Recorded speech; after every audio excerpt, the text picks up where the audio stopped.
Youth United for vision and action के group के तमाम साथियों को मेरा प्रणाम। और 14 फरवरी है, 2-3 दिन के बाद, उसका भी ध्यान रखिएगा। और 19 फरवरी को छत्रपति शिवाजी जयंती है और 26 फरवरी को सावरकर की डेथ एनिवर्सरी है।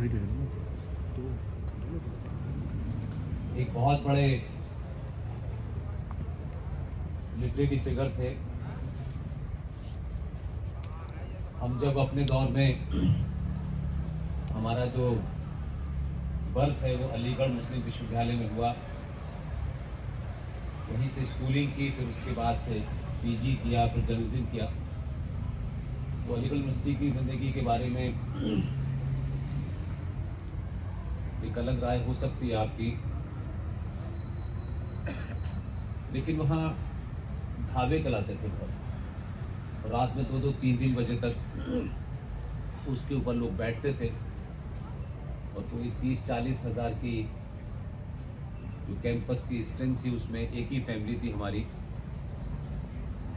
तो उस वजह से आपको कभी कभी बहुत सारी चीज़ें ऐसी जानने को मिलती हैं कि जो पढ़ने से समझ में कम आती हैं और बातचीत से ज़्यादा समझ में आती हैं।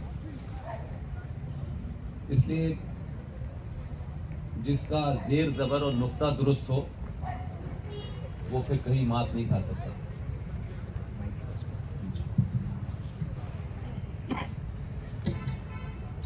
ये तो मैं खबरों से या बाहर देखता था कि जेएनयू में क्या होता है। जेएनयू में एक ही नैरेटिव है, कुछ ही लोग बुद्धिमान होते हैं बस यहाँ, बाकी लोगों के पास बुद्धि होती नहीं है। ये लोग ये मान लेते हैं कि इनके पास तो बुद्धि होगी नहीं। तो कभी कभी बहुत ज़्यादा खामोशी जो है आपके बारे में लोगों की राय कुछ और बनाने पे मजबूर करती है। और जब आप इस तरीके के प्रोग्राम करते हैं, अपनी बात को पूरे तथ्यों के साथ, लॉजिक के साथ, फैक्ट के साथ, फिगर के साथ रखते हैं, तो लोगों को समझ में आ जाता है कि दूसरे लोग भी बोलना जानते हैं। जनरली एक कमी है जो बहुत समय से देखने को मिलती थी, तो नेशनलिस्ट फोर्सेस जब भी कोई बात कहती भी थी तो रेफरेंस बड़ा वीक होता था, और रेफरेंस में भी वो ऐसी किताबों के बारे में बताते थे जो उसी विचारधारा के लोगों ने लिखी होती थी। तो उसमें बहुत डिबेट हो सकती है, लेकिन बहुत सारे ऐसे फैक्ट हैं जिसमें न राइटिस्ट ने लिखा है न लेफ्टिस्ट ने लिखा है, लेकिन वो फैक्ट भी आपसे छुपाए गए, इसलिए आपको लगता है कि आप कोई नया नैरेटिव देंगे तो लोग शायद इस पर डाउट करेंगे। लेकिन ये जो इंफॉर्मेशन की रेवोल्यूशन हुआ है, जिसे आप संचार क्रांति कहते हैं, इसमें सबके पास इंफॉर्मेशन है, और अगर आपने उस इंफॉर्मेशन को वेरीफाई करके बोला है तो मैं समझता हूँ कि फिर चाहे कोई आपसे कितना भी, आपके चेहरे से किसी को नफरत हो, आपके कपड़ों से नफरत हो, आपके किसी संगठन से नफरत हो, लेकिन जब आप फैक्ट पे बात करेंगे, ओरिजिनल सोर्स पे बात करेंगे, तो फिर आप हार नहीं जाएंगे। इसलिए आज भी मैं थोड़ी देर पहले भी ग्रेटर नोएडा में था, ग्रेटर कैलाश में एक बड़ा फंक्शन था, वहाँ काफ़ी सारे लोग हमारे टीम के इकट्ठे हुए, तो मैं वहाँ भी यही बोल रहा था। बहुत छोटी छोटी सी बात जो कभी कभी हम लोग इग्नोर कर देते हैं, वो किसी एक पूरी जनरेशन को कैसे उसी नैरेटिव में पूरी ज़िंदगी निकल जाती है, और कभी हम उन बातों पे ध्यान नहीं देते। तो आज भी आपने 2024 है, संचार क्रांति है, हर जगह डिबेट हो रही है, लेकिन आज भी ये झूठ चल रहा है और पूरे जोर से चल रहा है कि भारत 15 अगस्त 1947 को आज़ाद हुआ था। तो ये चल रहा है। अच्छा, सब कह रहे हैं तो भाई सब कह रहे हैं, सरकार भी जो है 15 अगस्त को झंडा फहरा रही है, बता रही है कि आज़ाद हुआ है, लेकिन कोई डॉक्यूमेंट नहीं है हमारे पास, कोई डॉक्यूमेंट नहीं कि 15 अगस्त 1947 को भारत आज़ाद हुआ। और ये बात मैं जेएनयू में इसलिए कह रहा हूँ कि यहाँ डिबेट का एक कल्चर है। मैंने सुना है कि लोग अपनी बात रखते हैं बड़े तर्कों पे, लेकिन एक छोटी सी बात कि आपको 70 साल के बाद पता चल रहा है कि जिस देश की आप आज़ादी का जश्न मनाते हैं, जिस डेट में मनाते हैं, वो तो डेट है ही नहीं कोई। आपको भी शौक लगेगा कि देखिए साहब ये तो इतनी बड़ी बात है, ऐसे ही कह रहे हैं। तो आज जब आपके सामने बैठा हूं तो मुझे लगता है कि जेएनयू में कम से कम इस पर डिबेट हो, और कई बातें मैं आपके सामने रखूंगा जो आपको लगेगा कि आप पहली बार सुन रहे हैं।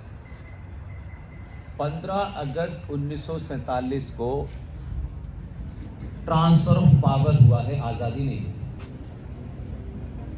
आप पढ़े लिखे लोग हैं, अगर आप बता सकते हैं कि transfer of power equivalent to independence, तो फिर बात ही अलग है। और जो बात मैं आपसे कहना चाहता हूं उसमें मेरे कुछ आर्गुमेंट है जो मैं रखता हूं आपके सामने। 15 अगस्त 1947 को अगर भारत आज़ाद हुआ था ब्रिटिश साम्राज्य से, तो आपसे पूछना चाहता हूं कि जो ब्रिटिश साम्राज्य यानी ब्रिटिश इंडिया का जो लास्ट वाइसरॉय था लॉर्ड लुईस माउंटबेटन, वो 15 अगस्त 1947 को भारत का पहला गवर्नर जनरल बन गया।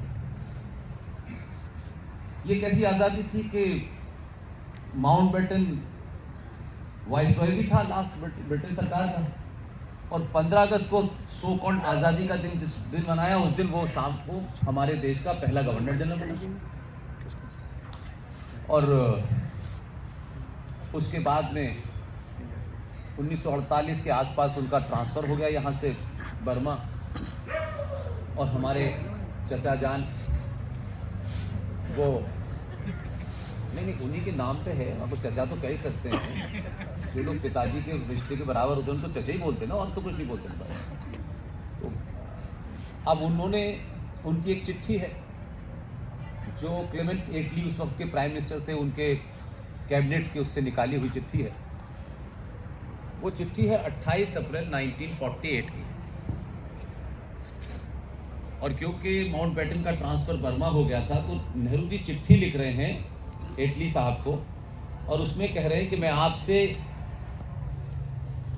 अनुरोध करता हूं, आपसे आज्ञा चाहता हूं कि लॉर्ड माउंटबेटन साहब का बर्मा ट्रांसफ़र हो गया है, तो मुझे आपसे अनुमति चाहिए कि मैं बंगाल के गवर्नर सी चक्रवर्ती राजगोपालाचारी को भारत का गवर्नर जनरल नियुक्त करूं। अब ये आज़ादी का ये जो स्टाइल है, ये मुझे अभी तक नहीं समझ में आया कि आज़ाद भारत का प्रधानमंत्री 48 में भी अपने देश का गवर्नर जनरल बनाने के लिए किसी को ब्रिटेन के प्राइम मिनिस्टर क्लेमेंट एटली से परमिशन क्यों मांगता है। और क्योंकि उस दौर के डॉक्यूमेंट इतने सारे छुपाए गए कि नेहरू जी के भी साइन है इस पर, डेट भी है, टाइम भी है, और मिनट्स ऑफ द मीटिंग है। और ये सारे डॉक्यूमेंट जो हैं ओरिजिनल 3 मूर्ति में रखे हुए हैं। अब 3 मूर्ति में तो हमारे फूल वाले चचा ने अपने अलावा किसी को रहने नहीं दिया, तो यहाँ तो कोई रहने लायक नहीं था। शास्त्री जी को जब प्राइम मिनिस्टर बनाया तो उनको यहाँ तो रहेगा नहीं आदमी। तो उस जगह में जो बहुत सारे डॉक्यूमेंट थे, वहाँ कभी आपकी थॉट प्रोसेस नेशनल फोर्सेस का कभी वहाँ कोई इस तरह से कंट्रोल नहीं था। अब इसको कोई पॉलिटिक्स से जोड़ के नहीं मैं देखना चाहता, कि पिछले 10 सालों में कुछ अच्छे लोगों को वहाँ मौका मिला बैठने का, तो ये डॉक्यूमेंट वहाँ से निकल रहे हैं आज की डेट। और बहुत सारे ऐसे डॉक्यूमेंट हैं, जैसे सुभाष चंद्र बोस के बारे में बहुत सारी ऐसी चीज़ें हैं जिस पे एट लेंथ बात हो सकती है। अब कंट्रडिक्शन देखिए इस सरकार का। 1945 में सुभाष चंद्र बोस को बताया गया कि एक प्लेन क्रैश में मारे गए। एक तरफ ये थ्योरी है, और वही सरकार जो डीक्लासिफाई कागज हुए हैं 1958 में कलकत्ता के उनके घर के ऊपर जासूसी कराती है।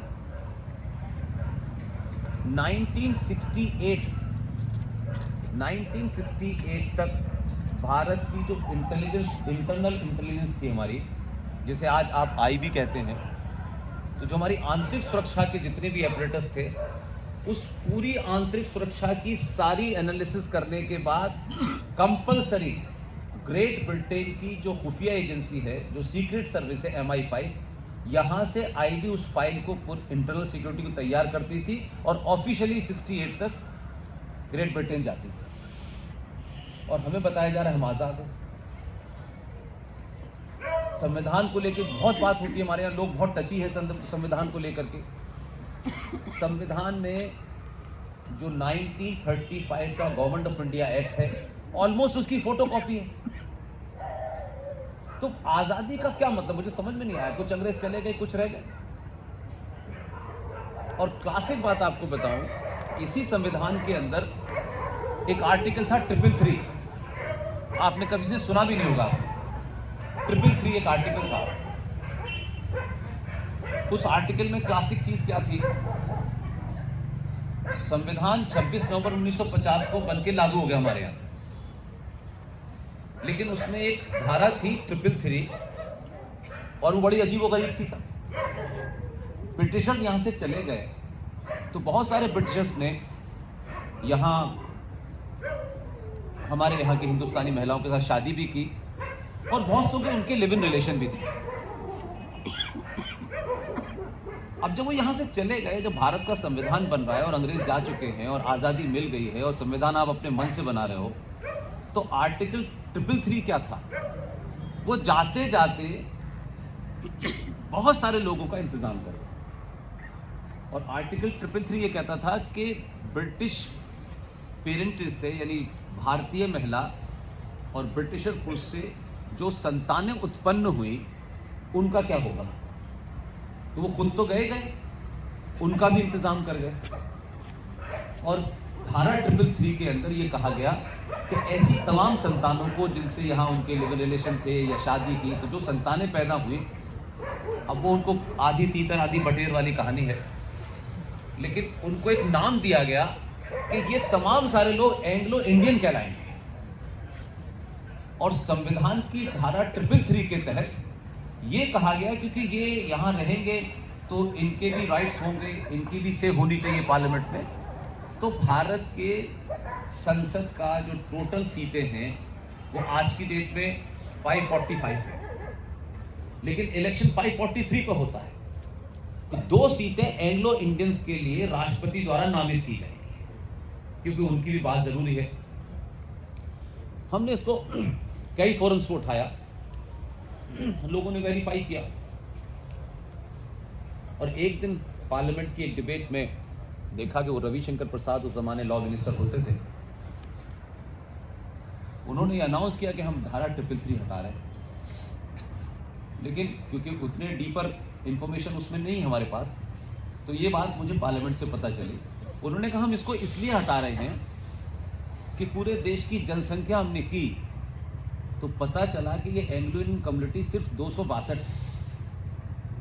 अब 262 के लिए लोकसभा में 2 सीट, और फिर हमारे देश के महान नेताओं ने क्या किया, हर विधानसभा में 2 को नॉमिनेट कर।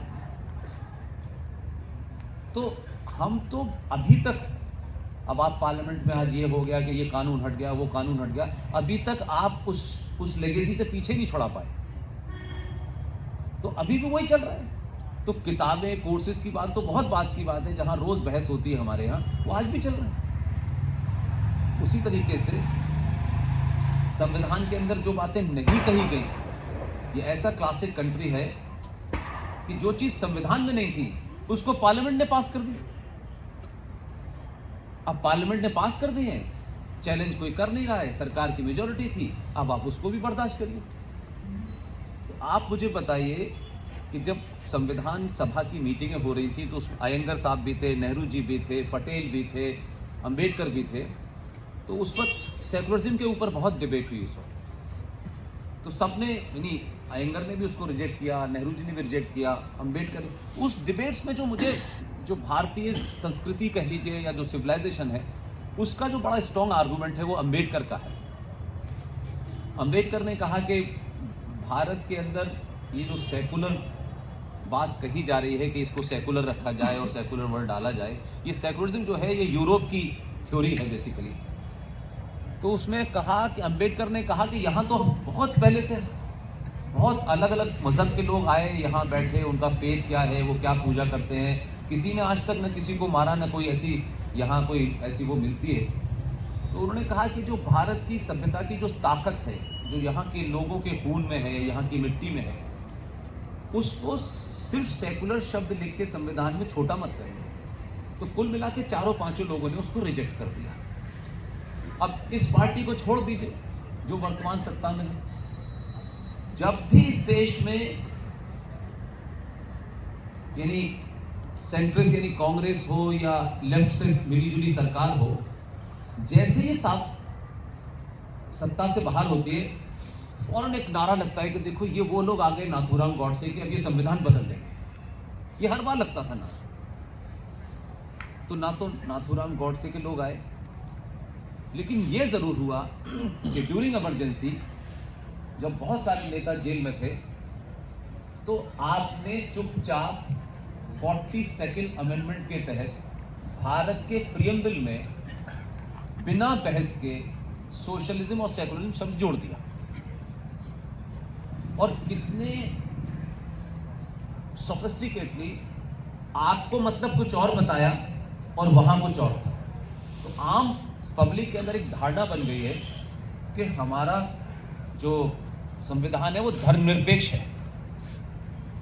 और इस शब्द का इतना मिसयूज हुआ है कि मैं समझता हूं कि इससे ज्यादा किसी शब्द का मिसयूज नहीं हुआ। तो जब 24 साल के बाद में उसी पार्टी के लोगों ने वही अंबेडकर, वही पटेल, वही अयंगर जिन्होंने इस चीज को रिजेक्ट कर दिया था, उसे आपने संविधान में डाल दिया। अब हम थोड़ी देर के लिए मान भी लें कि चलिए सेकुलरिज्म डाल भी दिया, तो सेकुलरिज्म का ट्रांसलेशन क्या कराया जाए? तो एक बहुत ही ब्रिलियंट कहिए उनको, बहुत बड़े विद्वान थे। ये बात अलग है कि उनका बेटा निहायत ही नालायक है और सुप्रीम कोर्ट में जज कैसे बनते हैं इसका सबने लाइव देखा। उनके पिता का नाम था एलएम सिंघवी। एलएम सिंघवी साहब को इंदिरा गांधी ने कहा कि इस शब्द का हिंदी ट्रांसलेशन क्या होगा। वो विद्वान आदमी थे। हम जब शुरू में जर्नलिज्म करने आए थे, तो क्योंकि कहीं कहीं प्रेस कॉन्फ्रेंस होती रहती तो भागते थे, तब उस वक्त उनसे ये बात पता चली। तो उन्होंने उस शब्द का ट्रांसलेशन किया पंथ निरपेक्ष। और आज भी आपके संविधान के प्रियम्बल में हिंदी वाला जो है उसमें पंथ निरपेक्ष लिखा हुआ है, राइट? लेकिन आम जनमानस को बताया भारत धर्मनिरपेक्ष है। मतलब है, उसका बिल्कुल मतलब अलग है, इसका मतलब अलग है। अब क्योंकि हम लोग जनरली बातचीत में किसी को पता नहीं चलेगा, कह दो कोई बात, लेकिन ये वो दौर नहीं है कि कोई बात मैं यहां से कह के चला जाऊं। आपको पूरा अधिकार है, आप उसे 10 बार काउंटर करें, मुझे फैक्ट के साथ करें। जब आप धर्मनिरपेक्ष कहते हैं तो भारतीय सनातनी सभ्यता जो है, पूरी सिविलाइजेशन हमारी 5000 साल पुरानी, और भी ज्यादा उससे कहते हैं, धर्म शब्द का अर्थ जो है वो पंथ से नहीं है। हमारे यहाँ धर्म का मतलब होता है ड्यूटी।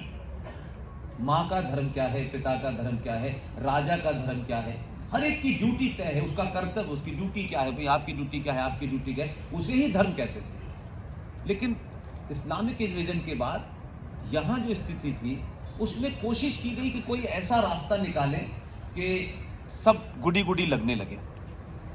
तो धर्मनिरपेक्ष शब्द निकाला और कहा कि सारे धर्म बराबर हैं। अब ये दुनिया का सबसे बड़ा झूठ है, एकेडमिकली कह रहा हूं, किसी को बुरा नहीं लगना चाहिए। भाई धर्म तो दुनिया में कर्तव्य को कहते हैं, किसी मजहब को तो नहीं कहते हैं। भाई रिलीजन का काउंटर या पर्यायवाची या उसका दूसरा मतलब रिलीजन का पंथ होगा, धर्म तो नहीं हो सकता।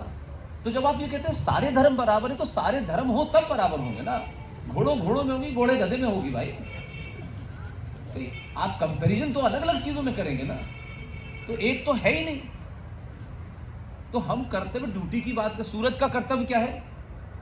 निकल कर रोशनी देना है ना उसका कर्तव्य। पेड़ का कर्तव्य क्या है? ऑक्सीजन देता है, रात में कर, उसका जो भी फिक्स है ना। तो हर चीज की एक ड्यूटी है ना। लेकिन इतने बारीकी से कहा गया कि धर्मनिरपेक्ष का मतलब है कि राजा का कोई धर्म नहीं होता। अब जिस दिन देश में धर्मनिरपेक्षता की बात की जा रही है, तभी तो इस देश में अनार्की मची हो रही है। जिसका जो काम है वो कर ही नहीं रहा। आप समझ मेरी बात को? तो ऐसे कई सारे शब्दों के बारे में कहा गया। अब एक झूठ चला है, मतलब मैं तथ्यों पे बात कर रहा हूं, उसको रिटॉरिक्स में नहीं कहना चाहता कि जैसे एक कहेंगे साहब मंदिर मस्जिद सब बराबर है, दोनों में फर्क है भाई। जो लोग ना कुरान को जानते हैं ना कुरान को पढ़ते हैं, वही सबसे ज्यादा इस पे एक्सपर्ट भी है। मस्जिद इस्लाम में पवित्र स्थल नहीं है। फिर से सुनिए, मस्जिद इस्लाम में कोई पवित्र स्थल नहीं है, ये किताब कहती है, ये मैं नहीं कह रहा। इसलिए मस्जिदें बनती हैं, और यहां तो छोड़िए, इनकी तो बात छोड़ दीजिए, मैं वहां की बात कर रहा हूं जो ऊंट की पीठ पे खड़े होकर खजूर तोड़ते हैं, मैं उनकी बात कर रहा हूं। वहां पर इतना तो ह्यूमर चलता ही है ना। अब खामखा किसी का नाम ले, अगर आप ये कह दें छोटे भाई का पजामा बड़े भाई का कुर्ता, तो क्या बात हो गई? हम तो जब वहां बैठा करते थे, यूनिवर्सिटी में भी डिबेट में बैठा करते थे, तो हम ऐसे ही इस्तेमाल करते थे। उसको कोई उस तरीके का नोशन नहीं था कभी भी कि किसी की इंसल्ट कर रहा है। एक और नाम देने की से कोई बुराई तो नहीं, एक और एक्स्ट्रा नाम मिल जाए उनको। तो मैं सिर्फ ये कह रहा हूं कि कुरान के अंदर मस्जिद का कंसेप्ट एक पवित्र स्थल नहीं है। ये जो फ्रॉड पूरे साउथ एशिया में फैला हुआ है कि जहां एक बार मस्जिद बन गई वहां यौम क़यामत तक मस्जिद रहेगी। अब ऐसी ऐसी लातें बातें कहां से भाई साहब? जिस जगह पर प्रॉफिट मोहम्मद साहब, जहां एक बड़ी सी सराय थी, तो वहां लोग, एक जमाने होता था नहीं, सराय बनती थी अलग अलग जगह, लोग जाते थे व्यापारी, तो वहां लोग थक जाते थे, बैठ जाते थे, तो वहीं पे कुछ लोग उठ के नमाज पढ़ लेते थे। वो बहुत पहले तोड़ दी। कोई मस्जिद सऊदी अरब में ऐसी नहीं है जो टूटी ना हो। सड़क चौड़ी करने पे तोड़ देते हैं, नाला निकालने पे तोड़ देते हैं, उसमें कोई इशू नहीं। तो मस्जिद में और मंदिर में फर्क समझिए। ये फालतू किस्म का भाईचारा जिसमें भाई का भी पता है और चारे का भी पता है, ये बकवास मैं नहीं सुन सकता। जब मैं उनकी जो मस्जिद है उसकी कोई तौहीन नहीं कर रहा, इंसल्ट नहीं कर रहा, लेकिन वो तो खुद ही कह रहे हैं जहाँ प्रॉफिट मोहम्मद ने नमाज पढ़ी वो ख़त्म हो गई। जहाँ प्रॉफिट मोहम्मद साहब के दामाद अली को, यानी प्रॉफिट मोहम्मद की बेटी फातिमा के शौहर ने जिस जगह नमाज पढ़ी, जब वो सजदे में गए तो उस मस्जिद में ना तो आरएसएस का कोई आदमी था, न विश्व हिंदू परिषद का, न एबीवीपी का कोई लड़का वहां था। तो जब वो अली नमाज पढ़ रहे थे, सजदे में गए, तो बराबर में बैठे हुए आदमी ने उठा और उनकी गर्दन सर से काट दी। और उन्हीं अली के जो पत्नी थी, यानी मोहम्मद साहब की बेटी, उनके घर में आग लगा के उनको जला दिया। और उन्हीं मोहम्मद साहब की बेटी और अली के दो बेटे थे, हसन हुसैन, उनको करबला के मैदान में जिससे ईद पे बकरे की गर्दन काटते हैं ना, ऐसे कलमा पढ़ के काटा गया। और पूरे उस शाम की गलियों में, जो मिस्र की गलियां थी, उसमें जितने भी शिया थे, यानी इमाम अली को मानने वाले शिया कहलाते हैं और अबू बकर को मानने वाले सुन्नी कहलाते हैं। तो इस्लाम का पहला खलीफा, दूसरा खलीफा, तीसरा खलीफा, चौथा, सबकी गर्दनें कटी। और उस अली के परिवार के या उनके फॉलोअर्स की औरतों के नेकेड करके, गर्दन काट के, ऐसे नेज़ों पे लेके शाम की गलियों में नंगा घुमाया गया। आरएसएस तो थी नहीं वहां। अब वहां से निकल के जब आप इन बातों को कहिए, अब ये पूछिए किसी मुसलमान भाई से कि भाई ये शिया लोग 500-600 साल पुरानी कहानी है, ये मुहर्रम क्यों मनाते हैं? मुहर्रम क्यों करते, क्यों ऑब्जर्व करते हैं मुहर्रम? और वो या हुसैन जो कहते हैं, ये हुसैन और हसन के मारने वालों को, उनको याद रखते हैं कि किन्होंने इन्हें मारा था, उसका बदला लिया। तो ये तो कहानी इस्लाम की। अब आप कहते हो कि मस्जिद और मंदिर कहीं भी, ये चौराहे पे कहीं 4 लोग ईंटें रख दें, I don't agree with that. मंदिर में जब तक प्राण प्रतिष्ठा नहीं होती, यानी हम वो लोग हैं कि अगर हम पत्थर भी उस पर रखते हैं तो उसके अंदर प्राण प्रतिष्ठा करने की, अब लोग उस पर कैसे, साहब उसमें चल तो नहीं सकता है। अब ये तो एक अजीब मैगी टाइप की बातें कर रहे हो। हमारा बिलीफ है कि हम उसमें प्राण डालते हैं, फिर हम उसकी पूजा करते हैं और तब वो मंदिर में लगता है। लेकिन मस्जिद में तो कोई ऐसी चीज है नहीं। फिर दूसरी बात क्या है, हर मस्जिद जो है उसका रुख काबे की तरफ होना चाहिए, राइट। जितनी भी नमाजें पढ़ी जाती हैं वो काबे की तरफ मुंह करके पढ़ी जाती हैं, राइट। अब आप मुझे बताइए कि या तो मुसलमान बहुत एडवांस होते हैं, इतना साइंटिस्ट है कि जहाज में नमाज पढ़ते वक्त उसे कैसे पता चल जाता है कि काबे की तरफ ही जा रहा है जहाज? कैसे जा रहा है? सिंपल बात है कि कैसे जा रहे, बता दो यार। वो कोई हमारे पास भी कंपास दे दो तो हम भी पता करें घर कहाँ है हमारा। तो ये एक तरीके से आपकी अज्ञानता, मैं इसको एकेडमिक डिबेट की तरह लेता हूं, मैं इसको किसी को छोटा बड़ा दिखाने की बात नहीं कर रहा। तो हमारे यहाँ भी बहुत सारे मंदिरों पे लोग जाते हैं, लेकिन मंदिर संस्कृति बहुत बाद की संस्कृति है, मंदिर बहुत बाद में आए। अब हमारे यहाँ ये जितने भी आप ये जो महाकाल है या जो बनारस में शिवलिंग है, ये जो पूरी की पूरी रेस को अगर आप देखें तो लोग समझते हैं कि जगह मिली, उन्होंने यहाँ शिवलिंग गाड़ दिया और बस पूजा होने लगी। ऐसा नहीं था भाई। हम ओवर द टाइम, हमारे यहाँ ओरल सिस्टम था, रिटन सिस्टम नहीं था हमारे यहाँ। तो आज भी किसी भी गांव में चले जाइए आप, किसी पुराने से पुराने गांव में चले जाइए, और जब ये सूर्य ग्रहण या चंद्र ग्रहण पड़ता है तो उस गांव में, क्योंकि हमारे यहाँ जो ट्रांसफर हुई नॉलेज दादी नानी से बहू से ऐसे करते करते हुई, और क्योंकि ओरल होता था तो उसमें गड़बड़ नहीं होता था। रिटन में जरा सा, उर्दू समझते हैं ना आप लोग कुछ कुछ, उर्दू में नुक्ता होता है, नुक्ता, डॉट को नुक्ता बोलते हैं। तो एक उसका वर्ड है वो सेम होता है, उसका आकार सेम होता है, सिर्फ नुक्ते का मामला होता है। अगर उसमें नुक्ता ऊपर लगा दो तो वो खुदा कहलाने लगता है, और नुक्ता उठा के नीचे लगा दो तो जुदा हो जाता है। तो कहानी यह है कि एक छोटा सा नुक्ता अगर ऊपर से नीचे हो जाए तो खुदा जुदा हो जाता है। तो वो इसलिए रिटन फॉर्म में नहीं था। तो आज भी आप किसी नानी दादी से जाके पूछें तो जब ना ये बेचारे अंग्रेज आए थे और ना ही दुनिया की कोई दूसरी साइंस थी, वो दादी नानी परदादी अपने घर में बहू से सुबह की आज सूर्य ग्रहण है, बहू खाना बना के उससे पहले ही खत्म कर देगा। उसके कॉन्शियस में हो सकता है कि वो साइंटिफिकली नहीं प्रूफ करवा रही, लेकिन वो जो बात कह रही है वो सही कह रही है। तो हम बहुत साइंटिफिक लोग हैं, हमारा पूरा जन्म से लेके अंत तक सब कुछ साइंस है। हाँ, ये हो सकता है कि एक लंबे समय तक हम लोग कई जगह गुलाम बने, दूसरे लोग आए, उन्होंने अपनी सभ्यता को भी, तो धीरे धीरे धीरे धीरे हम बहुत सारी चीज़ों का साइंटिफिक जवाब नहीं दे पाते। जितने भी शिव हमारे शिवलिंग हैं, ज्योतिर्लिंग हैं, आप चले जाएं तो ये रेडियो एक्टिव की जो लाइन जा रही है उसी के ऊपर बने। इसलिए शिवलिंग की उस रेडियो एक्टिव को कंट्रोल करके उसको किस तरीके से उसका रेस का इस्तेमाल करते, इसलिए उस पर लगातार दूध और पानी डालते हैं। अब कोई आ जाए वहां से बॉम्बे में जो रोज रंग बदलते हैं, वो कह देगा शिवलिंग पे दूध डालना बेकार है, लेकिन बकरे को काटना अच्छा है। तो ये फालतू का आर्गुमेंट है। उसकी साइंटिफिक वैल्यू जब तक आप नहीं समझेंगे तब तक इस दौर में आप किसी को मजबूती से जवाब नहीं दे पाएंगे। तो नेशनलिज्म में बहुत सारी बातें हो सकती हैं। अब हमारे यहाँ छत्रपति शिवाजी जो हैं, पूरा महाराष्ट्र से लेके तमाम लोग उनको अपना हीरो मानते हैं, लेकिन कमाल यह है कि मैं जिस विश्वविद्यालय में पढ़ा वो प्रोफेसर अभी जिंदा हैं और बड़ा नाम है, क्योंकि लेफ्ट में तो पैदा ही बड़ा होता है आदमी, छोटा तो होता नहीं। डिग्री साथ लेके आता है अपनी, आप डिग्री दिखाते रहिए, आपकी डिग्री कोई पूछेगा नहीं, क्योंकि वो तो अल्लाह मियां डिग्री दे के भेजते हैं उनको। तो वो हमारे यूनिवर्सिटी में हैं, उन्होंने हमको भी पढ़ाया है। उन्होंने मॉडर्न हिस्ट्री की किताब लिखी है।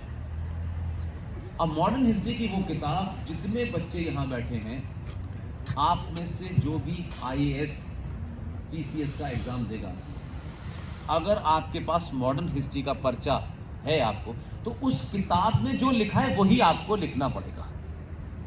अब सोचिए कि आपकी पर्सनालिटी कितनी कंट्राडिक्टरी होगी कि आप छत्रपति शिवाजी महाराज को एक बड़ा वॉरियर मानते हैं, राइट? लेकिन इरफान हबीब की मॉडर्न हिस्ट्री की किताब में लिखा गया है कि Shivaji is a mountain rat. अब आप लाख कुछ कर लें, धरना प्रदर्शन कर लें, लेकिन किताब तो है आज की भी डेट में ना। लेकिन आपको अगर पास होना है और मॉडर्न हिस्ट्री, तो आप कितने भी राष्ट्रवादी हो, कितने भी शिवाजी से प्यार करते हो, लेकिन अगर पास होना है तो झूठ लिखना है ना। तो ये पर्सनैलिटी का कितना क्लैश कि जो नहीं है वो लिखना पड़ रहा है एक पास होने के लिए, और जो है उसको बोलने से। तो आज भी बहुत सारी ऐसी चीजें हैं। और जब समाज थोड़ा जागता है, तो मेरे इस 10-12 साल के दौर में मैं आपको एक छोटी सी बात बताता हूँ। मैं मुंबई गया हुआ था और मुंबई में मैंने बहुत स्पीचेस दी। तो ऐसे ही एक सभा थी, रात में 1-2 बज गए थे। तो मुझे एक बिटिया आई और एक 8th क्लास की सोशियोलॉजी की किताब उसने मुझे दी, और मैं मराठी जानता नहीं था। तो उसने बताया कि सर इसमें ऐसा ऐसा लिखा है। तो मैं आधी बात नहीं समझ पा रहा। तो मैंने किसी से कहा ये क्या कहना चाहती बताइए। 8th क्लास की किताब महाराष्ट्र स्टेट की स्कूलों में पढ़ाई जा रही है सोशियोलॉजी की, और मराठी में कमाल का उसमें खेल हुआ, क्योंकि जो लोग इंचार्ज थे वो महान लोग हैं, आज तो आजकल जेल में है वो। उसमें क्या लिखा हुआ था, मैंने जब हिंदी का उसका अनुवाद कराया, उसमें लिखा हुआ था भगत सिंह, राजगुरु और कुर्बान अली को फांसी पे चढ़ाया गया। यकायक उसमें कुर्बान अली घुस गए।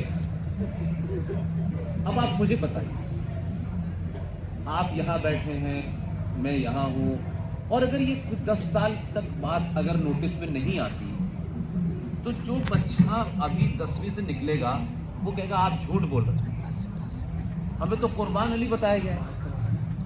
सुखदेव गायब हो गया, उसमें से कुर्बान अली आ गया। तो ये हमेशा चला है। लेकिन आप उस दौर में हैं जब हम चिल्ला के बोले, कई बार बोले, तब जा करके 8th क्लास की किताब में से वो सब। आपके बंगाल है, बहुत तरक्की पसंद है, सारा लेफ्ट वहीं पैदा हुआ है। वहां पे जो किताब पढ़ाई जा रही थी उसको भी कमाल की थी। उसमें क्या था कि रामा जो था वो बाहर से आया था। Rama comes from outside of India. पहले तो राम से रामा हुआ, और फिर वो विदेश से आया था, जैसे कोई आदमी का अटैची लेके आ गया। तो ये छोटी छोटी चीजें आज के दौर में आपको चेक करनी पड़ेगी। इसमें कुछ भी हिंदू और कुछ भी मुसलमान और कुछ भी लेफ्ट नहीं है। जो करेक्ट है, जो ओरिजिनल है वो है, जो नहीं है वो नहीं। मैं आप सबसे बार बार यही कहता हूं कि जैसे भारत का संविधान है, तो भारत का अभी बात ये मैं वहां जहां बोल रहा था थोड़ी देर पहले, वहां भी मैंने बताया, भारत का संविधान जब पूरा तैयार हो गया, सब कुछ उसमें कंप्लीट हो गया, जो उसका रिटन फॉर्म था, तो अंबेडकर जी और doctor Rajendra Prasad, Ambedkar was the chairman of the drafting committee and Rajendra Prasad was the chairman of the constitution committee. अब जब ये सब कुछ तैयार हो गया, तो सोचिए कि जो उस वक्त के लोग थे वो कितने दूरंदेशी लोग थे, क्या उनका विजन था। उसमें जो भारत के संविधान की जो पहली लाइन है, फर्स्ट लाइन है, India that is Bharat, right. अब अगर आज आप पढ़ेंगे कि इंडिया दैट इज भारत, तो आपने भारत को देखा नहीं, तो आप इमेजिनेशन ही करेंगे ना कि भारत ऐसा होगा, भारत वैसा होगा। कुछ गलत भी कर सकते हैं, कुछ सही भी कर सकते हैं। इमेजिनेशन में तो बहुत सारी चीजें ऐसी आती हैं जो नहीं होती। लेकिन आपके पूर्वजों में ऐसे लोग थे कि उन्होंने कहा कि इंडिया दैट इज भारत, तो इंडिया तो यह है, भारत के बारे में कैसे पता चले कि भारत क्या था। तो अंबेडकर जी और डॉक्टर राजेंद्र प्रसाद के बीच का ये कन्वर्सेशन है। उन्होंने कहा कि हमारे हजारों साल पहले गवर्निंग सिस्टम कैसा था, उस गवर्निंग सिस्टम के जो सिंबल्स हैं, अगर हम उसको इसमें डाल दें, तो भारत स्टेट के रिलेशन सेंटर के साथ कैसे थे, बिजनेस कैसे होता था, वो तमाम सारी चीजों पे हुआ। और दो लोगों ने इसे खामोशी से करके कहा कि हम उस वक्त की सभ्यताओं के चित्र इसमें डाल देंगे, तो आने वाली जनरेशन जो है वो इससे कनेक्ट कर लेगी, क्योंकि हमारे कोर्स में तो बताया नहीं जाता।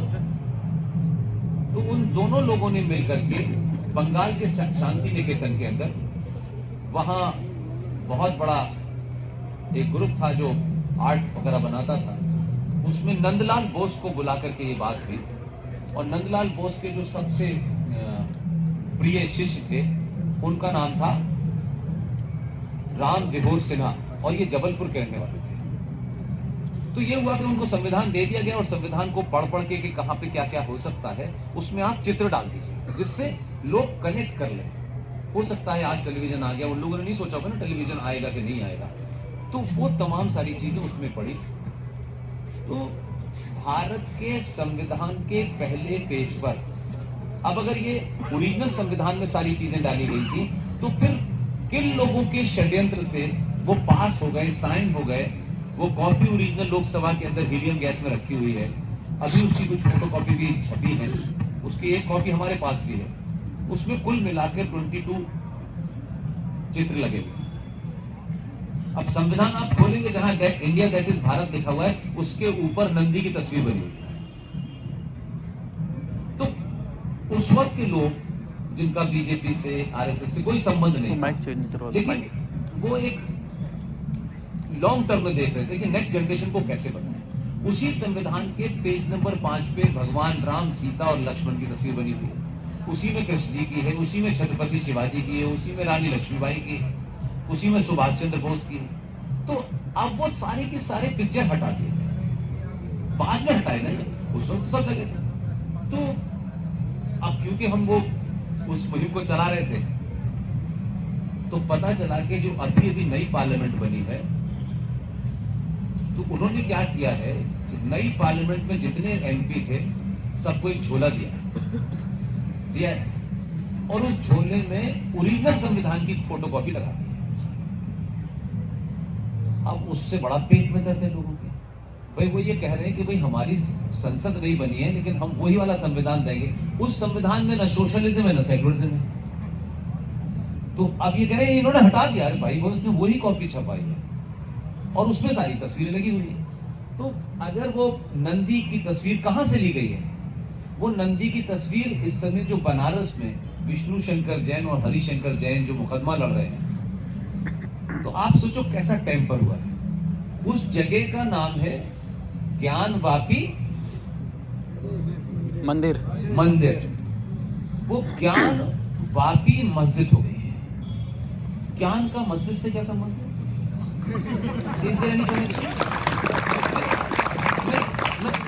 आप उसको ज्ञान, वहां तो कुरान से भी पढ़ा जाता है, मंदिर के अंदर ज्ञान बांटा जाता है। हमारे यहाँ ज्ञान लेने के लिए वो मंदिर जाते थे और शिक्षा लेने के जेएनयू आते। तो शिक्षा तो यूजीसी तय करती है ना, ज्ञान थोड़ी तय करती है। ज्ञान और शिक्षा में फर्क है भाई। इसलिए जो आईएएस हो गया, यार क्या नॉलेज है उसे, यार बड़ा ज्ञानी वानी नहीं है। 3 घंटे में जो उसने रटा था उसे राइट टाइम पे याद आ गया, उसके पूरे पास हो गया। और आपने जो रटा था उस वक्त आप स्लिप कर गए तो आप कमजोर हो गए। ये नहीं है। शिक्षा एक अलग चीज है, शिक्षा और ज्ञान एक साथ नहीं। ये सब चीजें मिक्स हुई है, इसलिए बहुत सारी प्रॉब्लम्स है। इसलिए हमारे यहाँ मैंने सुना है कि ब्राह्मणवाद के खिलाफ नारा लगता है, ठाकुरवाद के खिलाफ, ये सब लगते हैं ना आपके यहाँ। ये लोगों का एक अपना शगल है, उसे लगाने के बाद उसमें थोड़ा जान आ जाती है। हमारे यहाँ किसी भी दौर में उठा के देख लें, हमारा समाज और भारत और इसकी सभ्यता को देख लें, यहाँ कभी भी ये देश जाति प्रधान नहीं रहा। अनादिकाल से भारत कर्म प्रधान देश है। अगर आप किस माँ के पेट से पैदा हुए हैं ये कोई महत्व नहीं रखता। अगर आपने ज्ञान प्राप्त कर लिया, यूजीसी की शिक्षा नहीं, ज्ञान प्राप्त कर लिया तो आप ब्राह्मण हैं, यही है ना। लेकिन ओवर द टाइम आप 1857 को अगर याद करें, 1857 में किसने गोली चलाई थी? मंगल पांडे ने, बलिया का रहने वाला था। तो मंगल पांडे तो ब्राह्मण था, उसे तो गोली नहीं चलानी चाहिए थी, ये तो छत्री का काम है। नहीं, तो उसका कर्म क्या था? जनेऊधारी था, वो एक अलग बात है। लेकिन जब उसने गोली चला के अंग्रेज अफसर को मारा तो उससे बड़ा छत्री कौन हो सकता है? You got my point? तो 1857 में जो क्रांति हुई उसको कुछ लोग बड़े सेलेक्टिव अंदाज में पढ़ रहे हैं आज की डेट में। 1857 में ब्रिटिशर्स और इंडियन जो यहाँ के क्रांतिकारी थे ये आमने सामने बढ़ गए, राइट। उस क्रांति के बाद में आप देखें कि 1857 से लेकर के 1885 तक अंग्रेजों ने जो भारत की सबसे ताकतवर संस्था थी, ये सिस्टम, उसको कास्ट सिस्टम बोलते हैं, तो एक अजीब नोशन आता है आपके दिमाग में। उस पूरे सिस्टम को चलाने के लिए जो सिस्टम था उसको धीरे धीरे ब्रेक करा, और इसी दौर में कास्ट सेंसस हुए कि नहीं हुए, और उस स्ट्रेंथ को ब्रेक करने के बाद आखिर में लास्ट क्या हुआ कि 1885 के अंदर कमाल का देश है, एक ब्रिटिश ऑफिसर जो वहां की सीक्रेट सर्विस में काम करता था, he was appointed as collector of, ये मैनपुरी के पास जो मुलायम सिंह का इलाका है, क्या है जगह वो, एक और जगह इटावा, वो इटावा का कलेक्टर था। और ये सारी चीजें तय करके कि ये दोबारा सिचुएशन ऐसी ना हो कि हिंदुस्तानी और अंग्रेज आमने सामने हो जाएं, तो हिंदुस्तानी अगर 100 मिलकर दौड़ा लेते तो ब्रिटिश साम्राज्य उखड़ जाता, वो पोजीशन थी। उन्होंने क्या किया कि उस कलेक्टर को वहां भेजा एक एजेंडे के साथ। उस कलेक्टर ने हिंदुस्तान के अंदर जो यहाँ के लोग थे उसमें तलाशा कि कौन कौन अंग्रेजी ज्यादा लोग हैं जो अंग्रेजी बोलते हैं और शाम को विशेष किस्म का पानी भी पीते हैं, उन सबको ढूंढा। बाकायदा ये लंबी एक्सरसाइज चली, और उसके बाद जो लोग अंग्रेजी बोलते हैं, बहुत ज्यादा नेशनलिस्ट नहीं है, बहुत ज्यादा क्रांतिकारी नहीं है, वो एस्टेब्लिश क्लास थी, उन लोगों का एक क्लब बनाया, लाइक माइंडेड लोगों का, कि भाई इन लोगों से बातचीत हो। 1857 में वो देख चुके थे, क्योंकि अंग्रेजों की इतनी स्ट्रेंथ नहीं थी कि हिंदुस्तानी अगर पत्थर मारते तो वो भाग जाते, उनको मालूम था ये। तो उन्होंने जब ये क्लब बनाया तो ये इंडियन नेशनल कांग्रेस, जिसका आज की डेट में जो अध्यक्ष है, जो आलू से सोना बना रहा था, उस वक्त सोचिए कि उसका अध्यक्ष A.O. ह्यूम था, और बाद में 5 अंग्रेज इसके अध्यक्ष रहे, और उसके पीछे एक ही मंशा थी कि ये इंडियन नेशनल कांग्रेस के नाम से जब भी कोई कन्फ्रंटेशन, आमना सामना ब्रिटिशर्स का और क्रांतिकारियों का होगा, तो बीच में कांग्रेस एक मीडिएशन का काम करेगी। आप मुझे बताओ, दुनिया में कोई ऐसा आदमी हो कि जिन्होंने हम पे राज किया, वही हम अपने आप से आजाद करने के लिए इंडियन नेशनल कांग्रेस ने, भाई अब इसे हमें बाहर निकालने के लिए हमने बनाई है, लेकिन वो चल रही। और वही इंडियन नेशनल कांग्रेस चलते चलते जब यहाँ पहुंची, तो आप सोचो कि क्लासिक है इसमें घटनाएं कुछ कि आपको याद होगा, और ये नटवर सिंह की किताब है, और नटवर सिंह जीवित हैं, और नटवर सिंह जवाहरलाल नेहरू के सेक्रेटरी थे। बाद में इंदिरा गांधी की हुकूमत में वो फॉरेन मिनिस्टर भी रहे, और फॉरेन वो भी रहे, आपके पाकिस्तान में हाई कमिश्नर भी रहे। जीवित हैं और ब्रिलियंट आदमी है। उन्होंने 2 चीजें बड़ी अच्छी बताई।